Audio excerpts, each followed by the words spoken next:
后来立委高嘉瑜去用甲拍，各方威胁讲要来传播到私密的影像。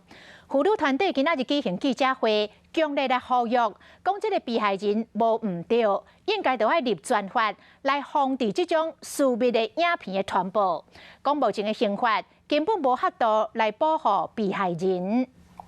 发现色情网站上面有我的裸照，还有影片，他一直叫我拍给他，我说不要，然后他就威胁我，完蛋了。这不是你的错，你知道吗？做唔对的不是你，是加害人把我爱你当作武器。这些性私密影像的被害人常常会听到的一句话，就是说，你就把你的网路线拔掉啊，你就把你的FB 都关掉，你都不要看就好啦。我们不应该在这件事情上面指责被害人说，你为什么要拍？你不拍不就没事了吗？要保护的是他可以拍，可是他并不同意散布，他并不同意对方用一个未经许可的状况之下拿来成为加害的一个工具。当年古美凤的私密光碟世界流传，甚至只要卖杂志就有送。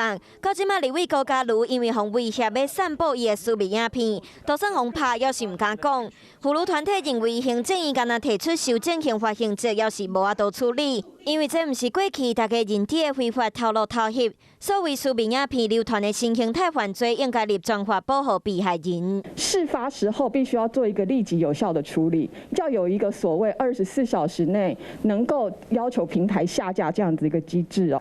妇女团体认为，立法唔但要求加害人把影片删掉，嘛要求商业影片分享平台唔通放这影片。爱到上尾啊，虽然找袂到当初的感觉，不过要是唔通去散布对方的影片，伤害别人。